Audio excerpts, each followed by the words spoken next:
SS viewers, நான் உங்க ஹர்ஷா. நீங்க பார்த்துட்டு இருக்கிறது எஸ்எஸ் இன்ஃபோ நியூஸ். இன்னைக்கு நடந்த சுவாரஸ்யமான விஷயங்களை பத்தி தான் பார்க்க போறோம்.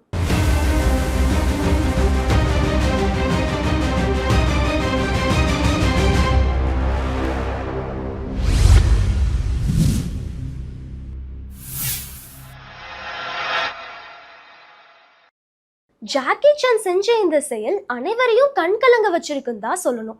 அப்படி என்ன பண்ணாருன்னு பாத்தீங்கன்னா, சின்ன வயசுல இருந்து நம்மள பிரமிக்க வச்ச ஒரு நடிகர்னா அது ஜாக்கி சான் அவர்கள் தான். அவரோட மூவிஸ்லாம் இன்றளவு எடுத்து பார்க்கும்போது கூட ஒரு நாஸ்டாலஜிக் ஃபீல் கொடுக்கும். ஃப்ரெஷ்ஷான கான்செப்ட் மாதிரி தெரியும். அதை தொடர்ந்து அவரோட கராத்தே கிட்டா இருக்கட்டும், ரஷ் அவரா இருக்கட்டும், இந்த படங்கள்லாம் இன்றளவும் பெரிதளவுல பேசப்படுற ஒரு படங்களா இருக்கு. ஒரு நடிகரா மட்டும் இல்லாம அவரை ஒரு க்ளோஸ்டு பர்சனா கனெக்ட் பண்ணி பார்த்தவங்க இன்ன வரைக்கும் அதிகமாவே இருக்காங்க. ஏன் ஒரு குழந்தைங்க கூட ஜாக்கி சான் கார்ட்டூனை பார்த்து பயங்கரமா இன்ஸ்பயர் ஆயிட்டு தான் வளர்றாங்க. இந்த அளவுக்கு அனைவரோட கனெக்ட்ல இருக்கவர் தான் ஜாக்கி சான். இப்ப நம்ம ஆக்ஷன் ஹீரோக்கு 71 வயசாகுது. அவர் செஞ்ச செயல் தான் அனைவரையும் ரொம்பவே ஆச்சரியப்படுத்திருக்கு, கண்கலங்க வச்சிருக்குன்னு கூட சொல்லலாம்.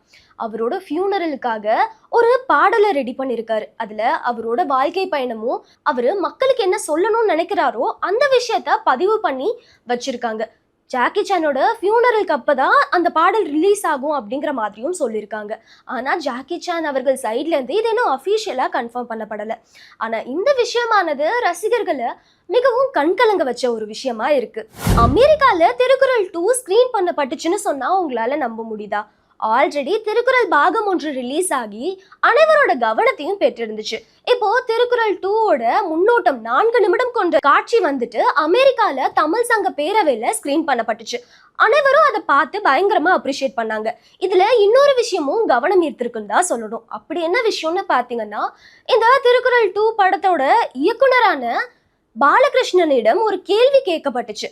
திருக்குறள்ல இருக்க அறநெறிகள் இன்றளவும் நடைமுறைக்கு சாத்தியமா அப்படிங்கிற மாதிரி ஒரு கொஸ்டின் எழுப்பினாங்க.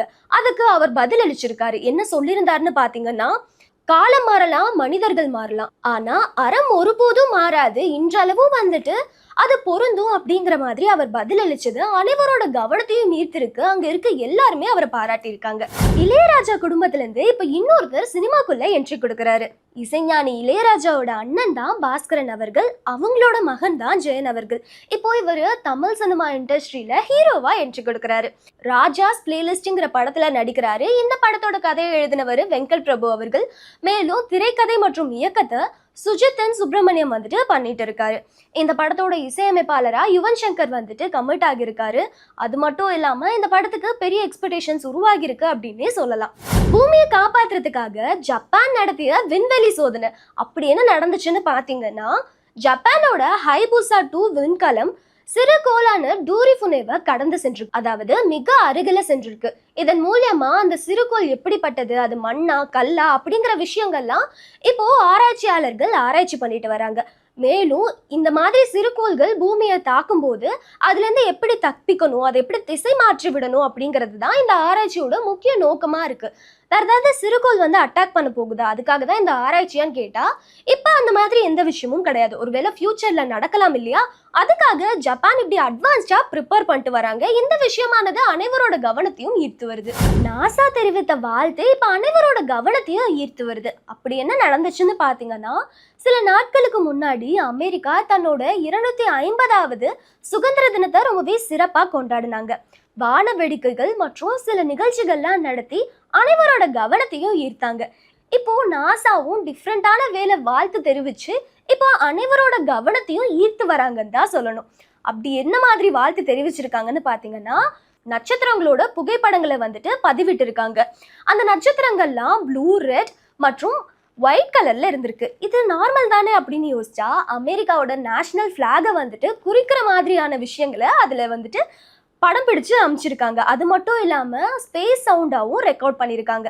அது எப்படி பண்ண முடிஞ்சதுன்னா, ஒளி இருக்கும் இல்லையா, அதை வந்துட்டு இசையா கன்வெர்ட் பண்ணி அதையும் வந்துட்டு அழகா சொல்லி வாழ்த்து தெரிவிச்சிருக்காங்க. இப்ப இந்த வாழ்த்தானது அனைவரோட கவனத்தையும் ஈர்த்து வருது.